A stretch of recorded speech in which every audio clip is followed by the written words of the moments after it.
Alright, today's segment is Adobe Inc. with its app trying to spy on my PC system even when they're checked to not run. Yeah, so this is clear that. This is May the 30th on a Friday. Year is 2025. So here's my proof. You can see it right here, background processes. It says Acrobat calibration synchronizer. Yeah, that's running, and that's running on its own. When I first started my computer, yeah, it was up and running, and then I shut it down by going to here, by going into Task Manager for processes, and I shut it down, and now it's back up and running. And as you can see, also Adobe Notification Manager for Adobe Acrobat Reader. That's running too. Now, normally, I know people say, well, you have it, so it will run if you got it checked in your background performances to run automatically. But yet, if you have it unchecked to not run, it shouldn't be running, should it? Well, I'm going to show you that in a minute.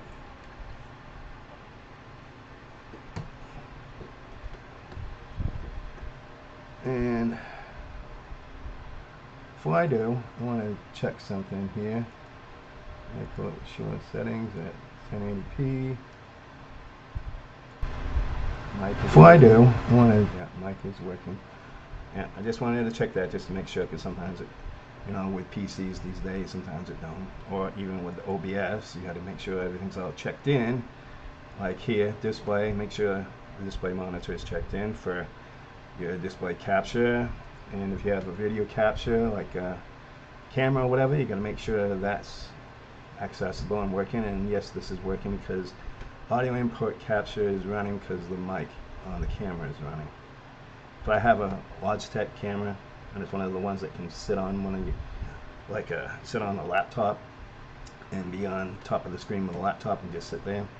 So yeah, this is also used for a regular computer, because I don't got a laptop. I got a desktop computer, actually, a full tower computer. My PC tower is large, and it can hold a lot of hard drives in it.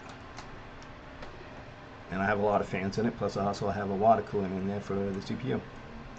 And so also here for the process for audio output capture, that's for the speakers, for the sound to come back out towards you so you can hear what's going on. And also audio input capture, that's the microphone. As you can see, microphone, HD Pro Web Cam C920. Yeah, that's the camera.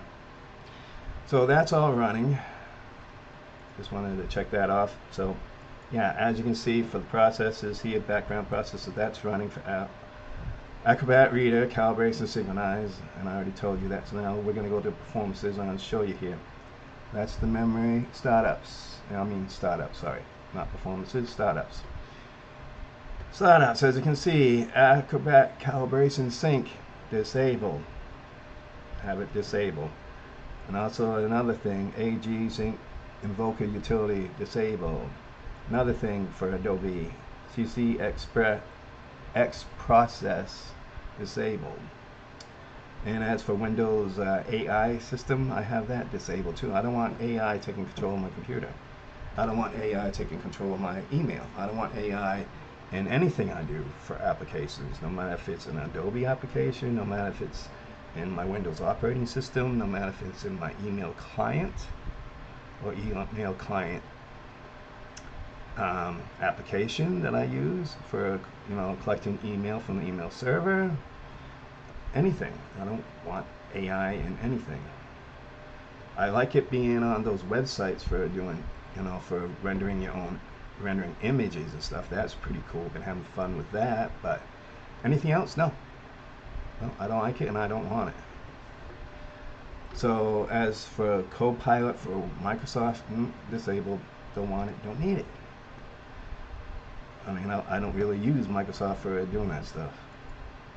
And here, create a cloud, got that disabled. You don't need that to be up and running all the time. Only time I need it is, like say, if I need to update, you know, Photoshop or AI, which is Illustrator. The first AI system or application we ever had out there, and it's not AI robotics or whatever, or AI robotic programming. It's actually it's actually Adobe Illustrator.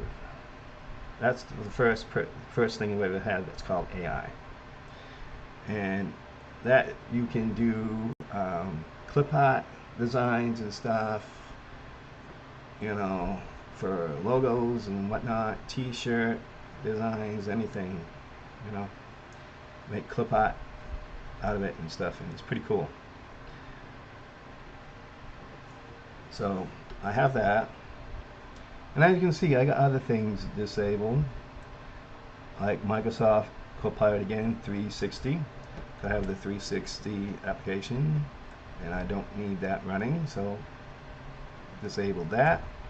Also, let's see, I got Microsoft Edge thing there, disabled. Don't really need that, but yeah, it still runs.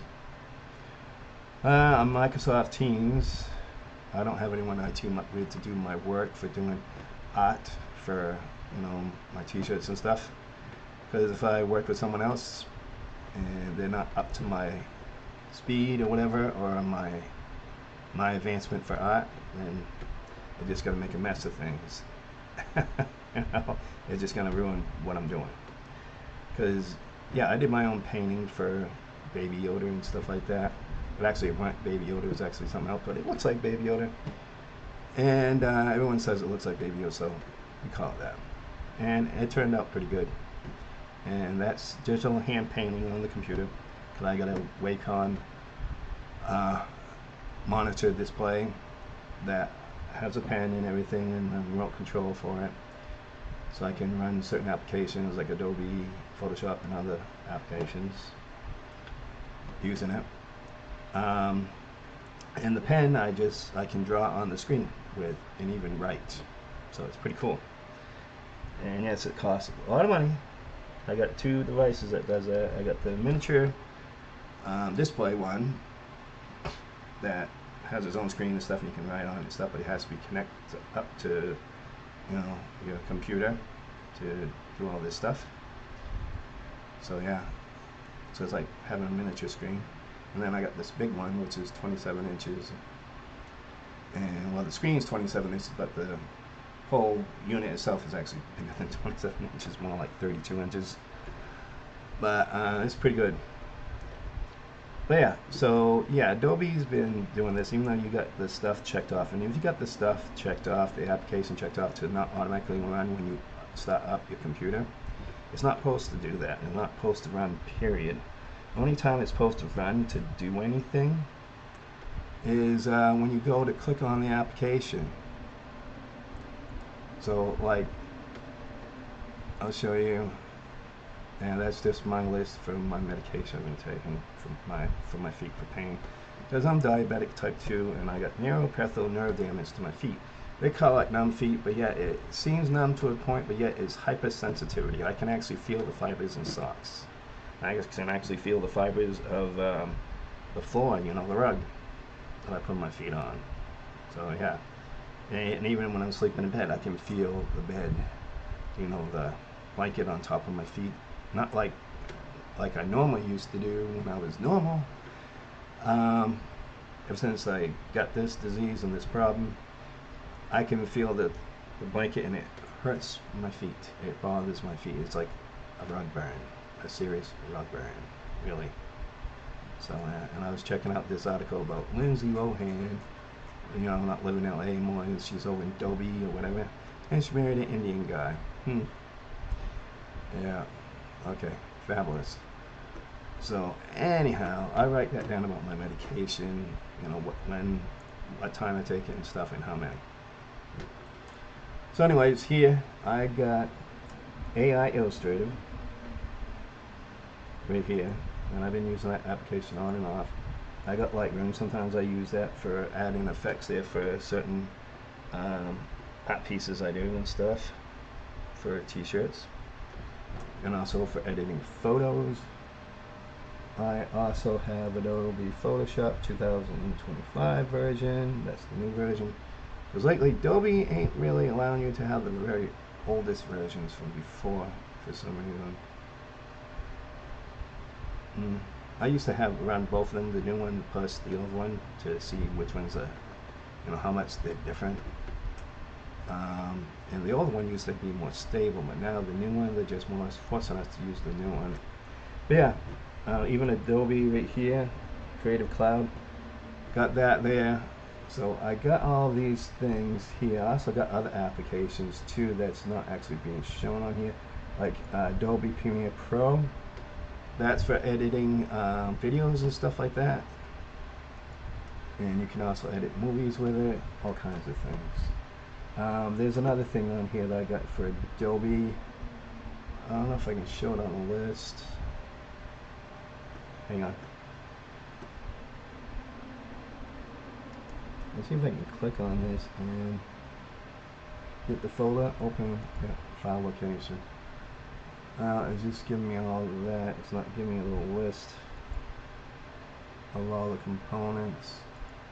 Let me check out the extensions now. Okay, let's see if I can find it someplace else. Like here.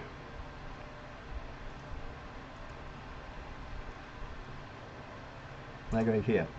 I got Adobe Dreamweaver, but that's 2021 version. I don't have that on my desktop because when I got too many other icons there, I got a lot of games there that I've been trying out. Let's see, Adobe Media Core. I haven't really used that, but I got it there in case I need it. And also, let's see, where's the other one? I don't have the other one. I have to check it out. There was one. It was digital puppeteering thing there from Adobe, and I used to use that. I used to take some of my characters I created for t-shirts and stuff, for t-shirt logos, even fan art designs I did for like Star Wars and stuff, and I would make them into puppets. And sometimes when I do my videos for when I'm playing games and stuff, I would have that little puppet be there to make fun of the game or whatever, and act out and do things because I could control it using the keyboard and whatnot, and having fun with it. And also it follows my face expressions to talk and everything. It was pretty cool.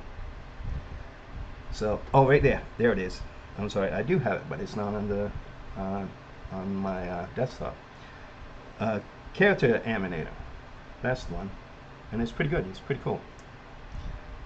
So I would suggest to people to check out that application because it is pretty cool. They also had it on the news and also on a talk show before about the character animator being used to make fun of Trump and stuff like that, and because they made a character look like Trump and stuff, and they were having someone act out to play the character, the digitized character and stuff, to have fun with it.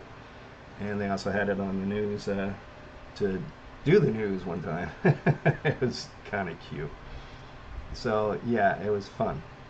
And they use that to make other things. You can make your own little cartoon and stuff like that. If you get a voice changer and stuff, you'll be able to make your own voices for your different characters that you have in it. And you can make your characters come out and do anything you want. Alright? Like I made a digital BB-8 droid, from Star Wars, The Force Awakens, that little round droid, the little ball droid. Well, where I thought he was so cute, he was like half R2-D2, but also half ball. And I thought he was cute. He was quicker than all the other droids and stuff. And he was cute. He had his own little, his own little personality. And he did all kinds of little tricks. I mean, he had this little flamethrower going on. He had this other arm thing where he can shoot coins or whatever. He also had robotic arm and stuff. And I can't remember what else he had, but he did some other stuff. And what I did, I made the character animator character have his lights and everything flicker so it looks like they're flickering, like he's really active and everything. So even when he was just in standby mode, the lights on him would flicker. Yes, they would flicker and change like color or brightness and stuff and flicker. And it was working out good. And also the head can be bobbed and switch directions and stuff, and it was good.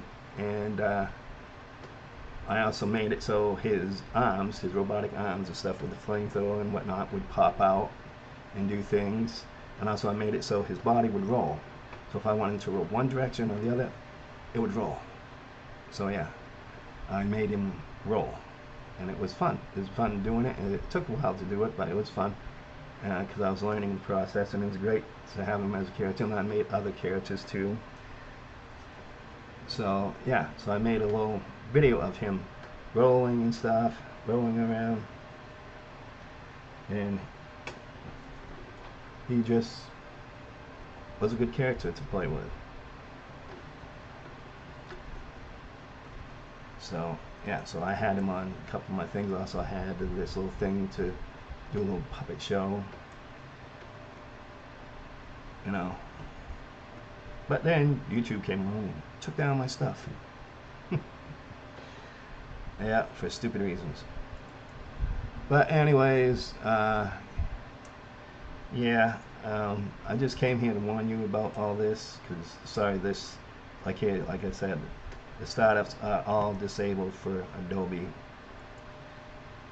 So these other things that's going on right now in process behind me right now, right here, Acrobat, calibration, synchronize, that should not be running at all. That should be disabled. It shouldn't be popping up unless I go ahead and click on Acrobat Reader and use it. And I can understand the process is loading and stuff because it needs it. You know, it needs it to run to do its job. But where it's not running and it's not open, I mean, I have Photoshop down here on link to my taskbar as for a quick link. So if I want to get to it easier, even if I have, you know, these other applications going, I don't have to close them down. I can just click on it and have it start up.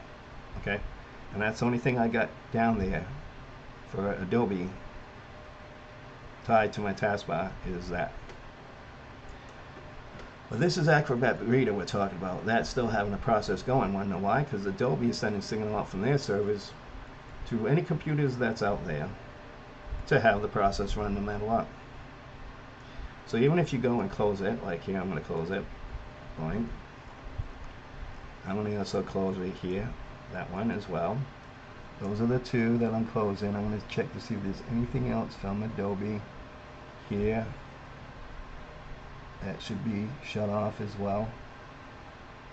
Now everything basically closed. So I'm just going to go and play around here to see if it's going to pop up again. Because I'm not touching anything. I don't, excuse me. I don't have any key signatures like keyboard task signature to be linked, like a certain key on the keyboard to be linked to have something pop up and run. I don't have that type of thing going. I go around using my mouse to click on things, or I use my touchscreen computer.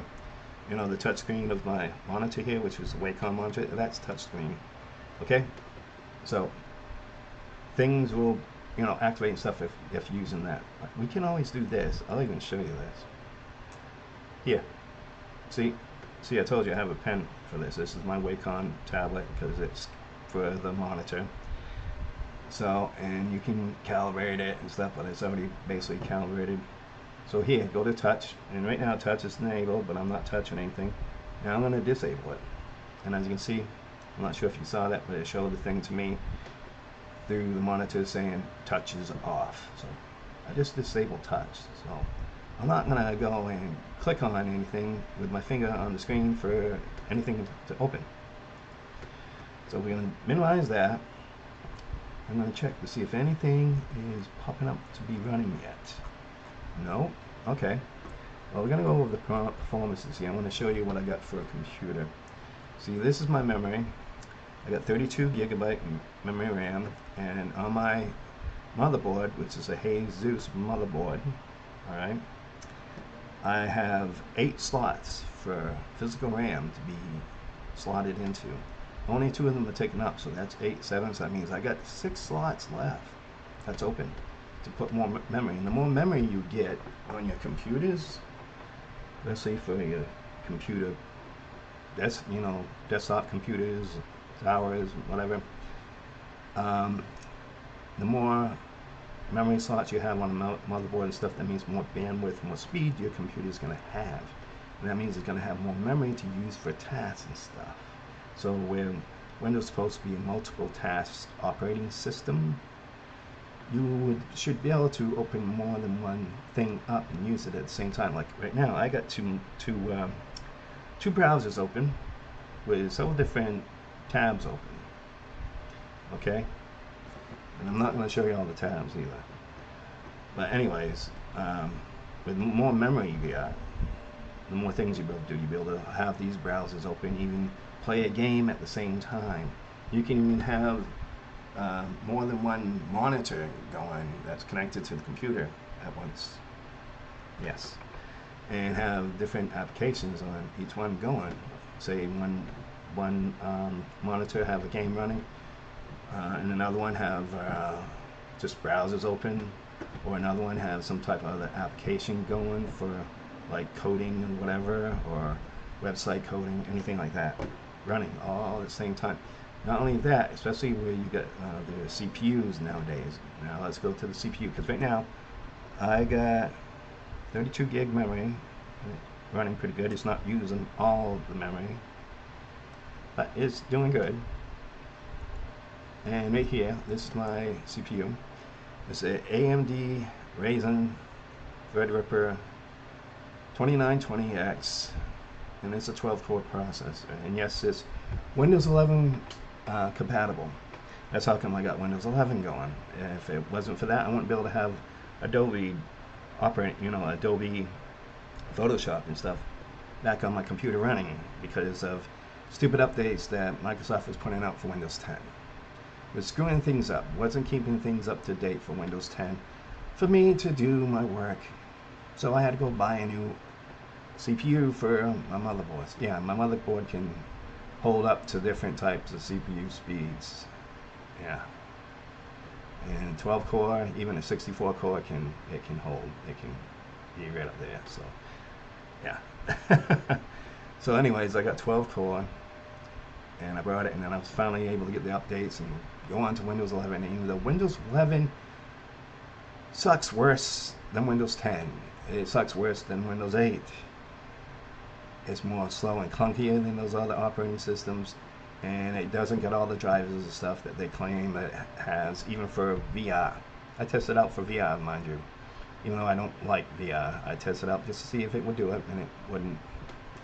So it sucks. And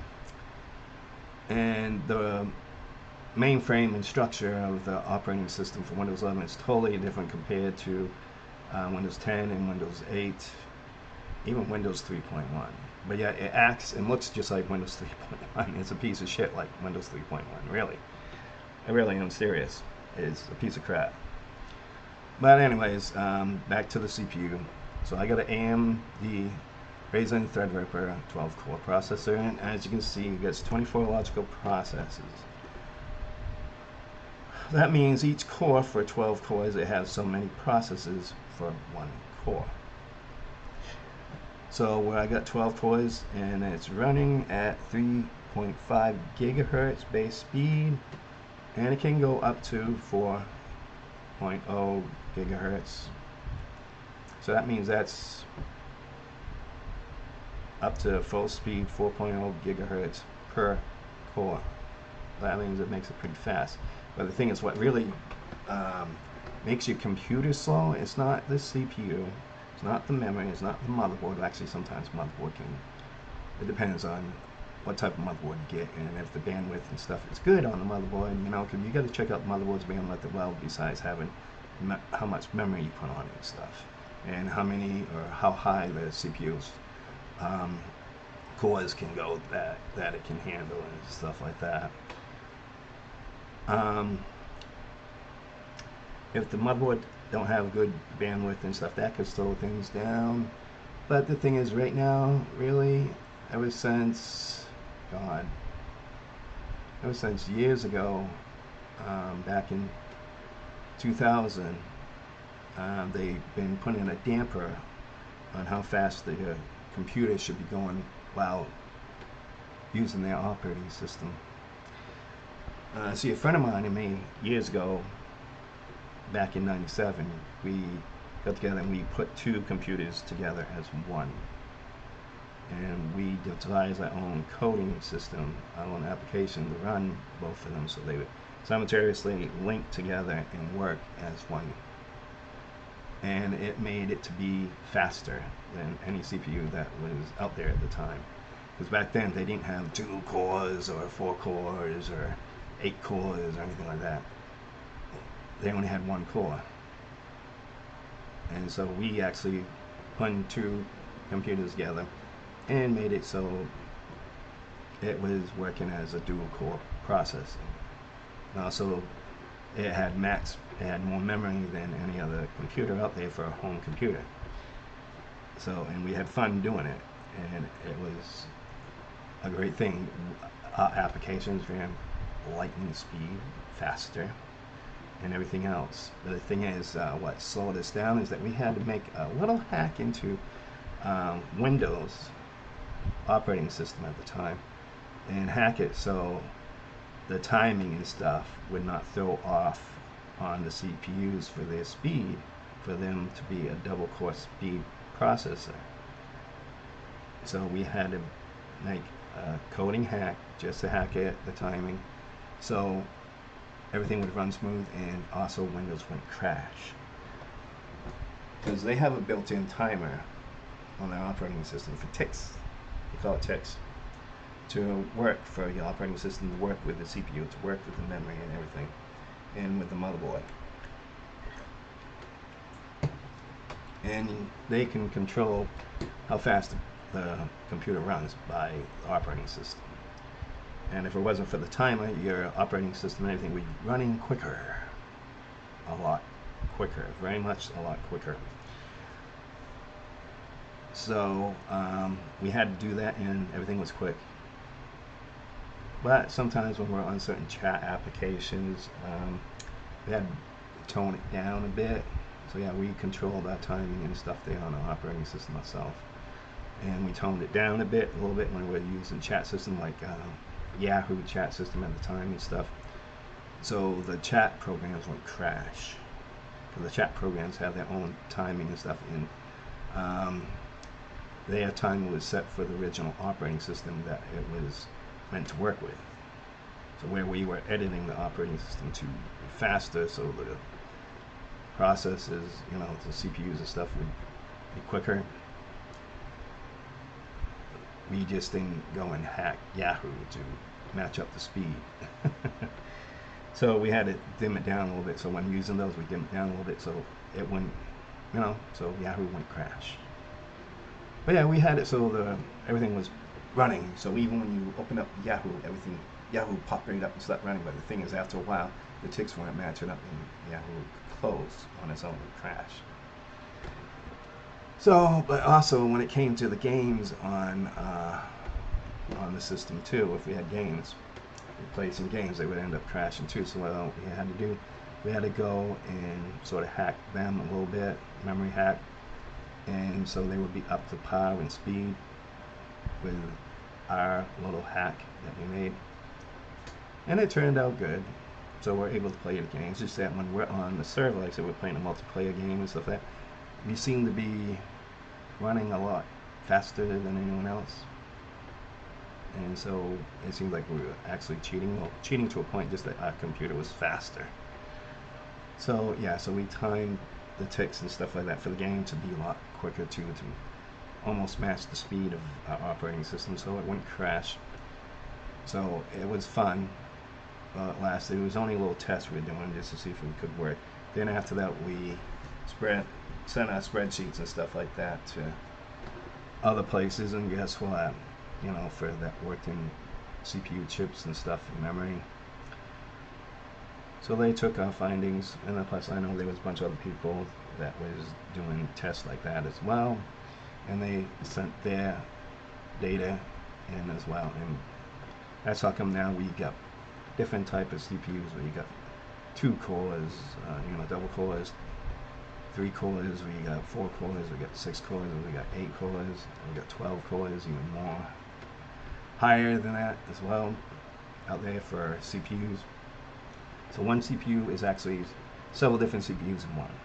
But even with those type of CPUs, now you can even get motherboards, or let's say a tower board, and they more or less use that for servers. So yeah, it's a server board, and you can have more than one CPU. There's even some server boards that got 8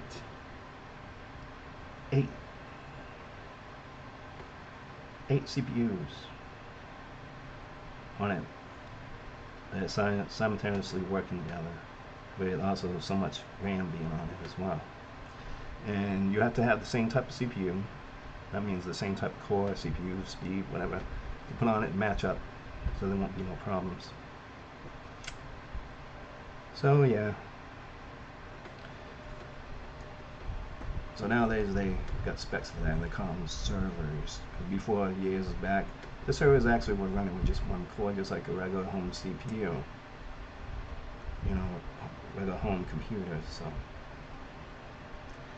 but then after that, they came out with double CPU sockets and stuff like that, and added on. So that's because of mine and my friend and other people's data we submitted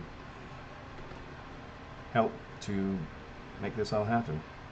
I mean, we didn't get no money out of it. It was just us fooling around and being scientists and putting things out there to help manufacture better chips, or have them work together simultaneously to be on one computer. But yet we had two desktop computers standing side by side, linked together through connections and stuff, and working simultaneously, and also having an operating system work simultaneously on each one. So it worked out. Yes, and on the operating system had to be the same. So yeah, but nowadays things are different. That was just back then. That was fun.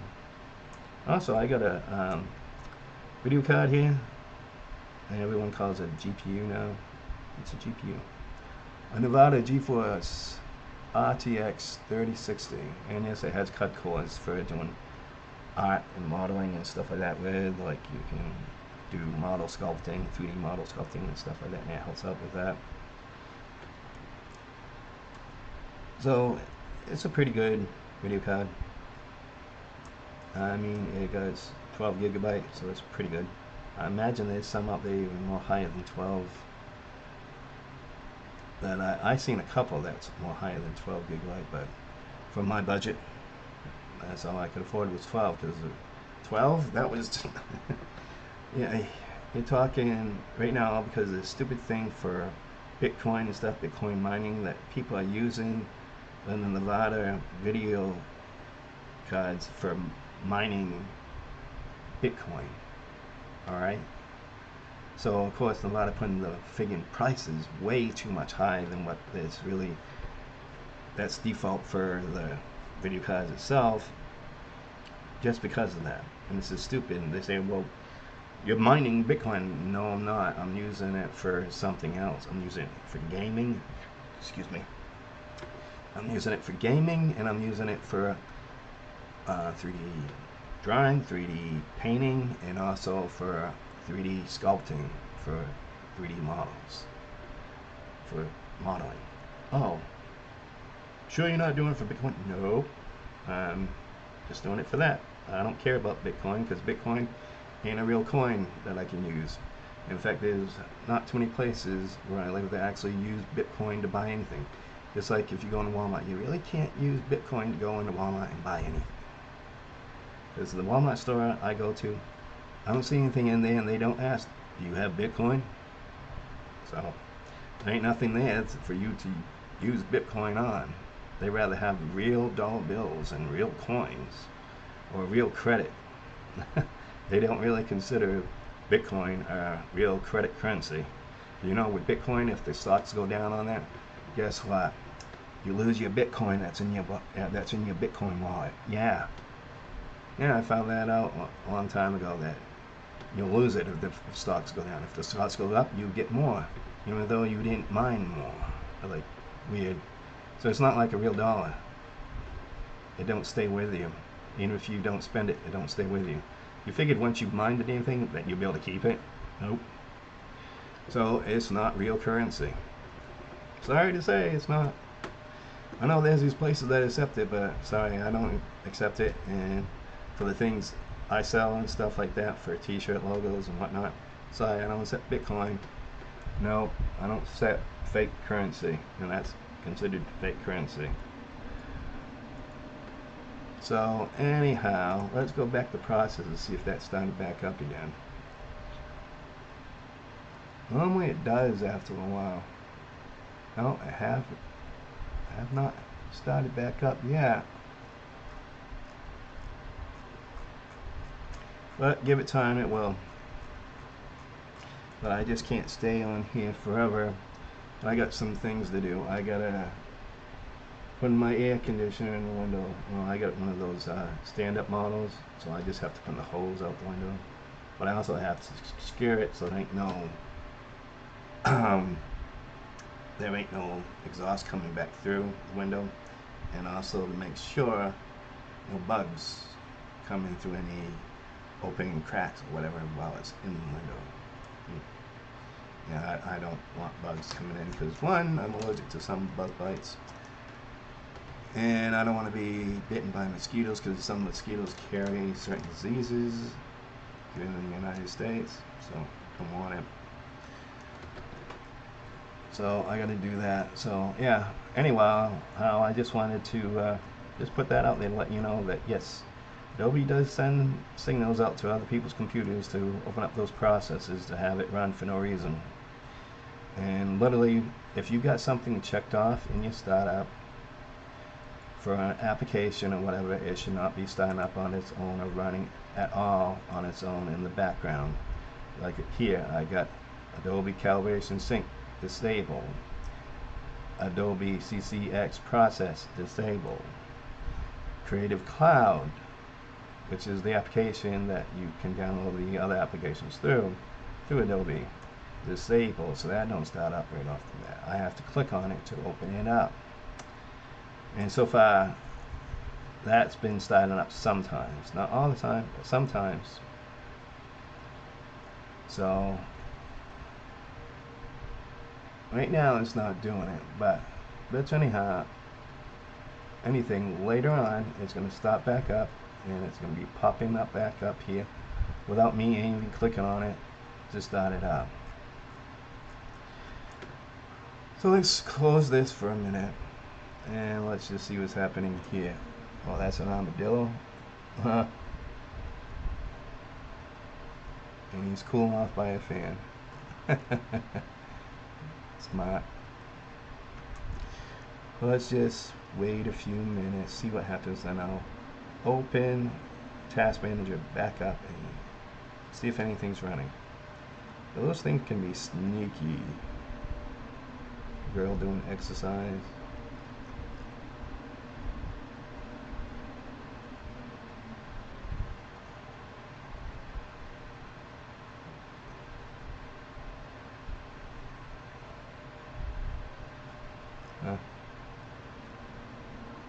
Oh, somebody doing body painting.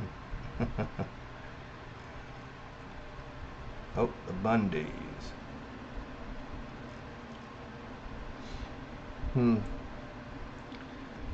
Well, anyways, with Facebook, let me see what's going on here. Oh, Kirin. She's in a bikini. She's a pretty girl. Good actress, too. I seen her in a new movie, well, not a movie, but TV show it was, Sabrina, the teenage witch. Yeah, she was pretty good in that. That was like supposed to be a remake of Sabrina the Teenage Witch from regular TV, but in her one was more darker and gore. Yeah, more gory in it compared to the regular TV version from years ago from the 90s. But yeah, it was good, and they did tie in the old 90s one to her version, and it was kind of funny. What is this?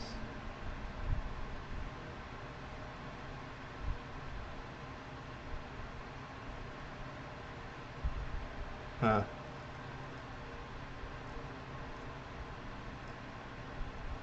Oh,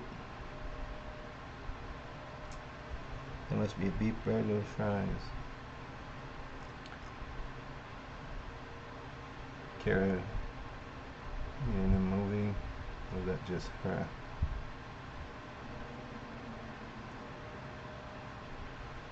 Hmm.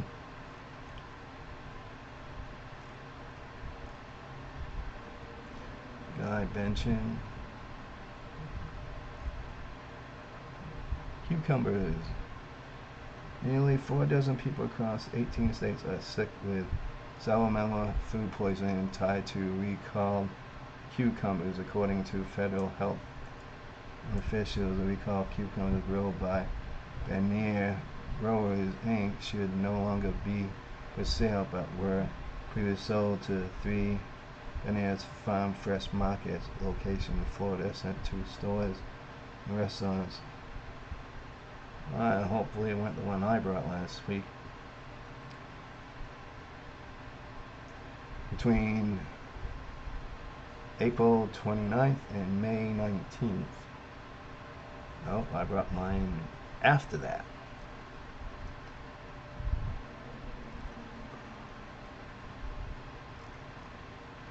So,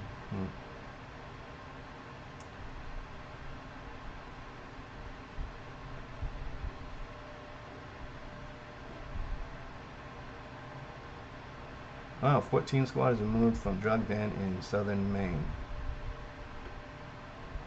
Removed squatters from a Sanford home that the city police chief described as a drug den.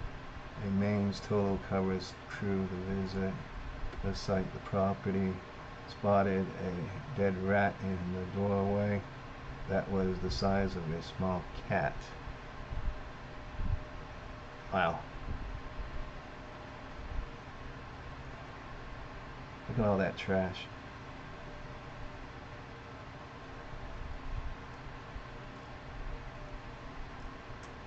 See what people say about it.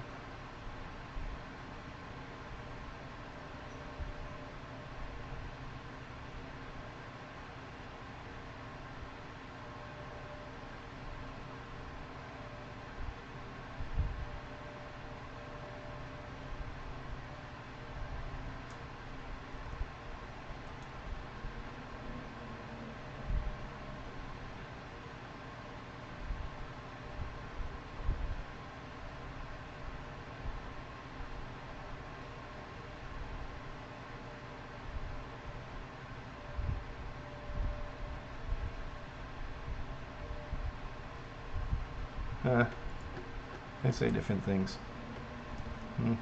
Not really sure. Yeah, that's not actually a rat. That is a muskrat. Totally different breeds. It looks kind of good to eat.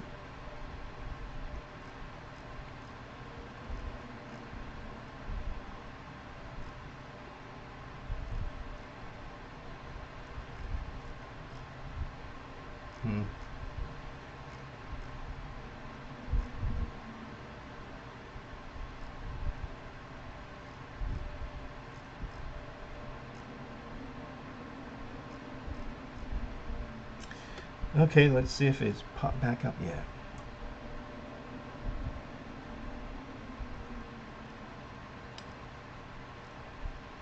Oh, I guess it needs more time. Well, that's all I got to share with you for now, so I got things to do. So have fun, everyone, and stay safe. Remember, COVID's still out there, and yes, it was in the news that there is another outbreak of COVID going on, a different type of version of it. So be careful. If you need to be vaccinated again, go for it. I'm thinking about going for it again. So have fun and stay safe.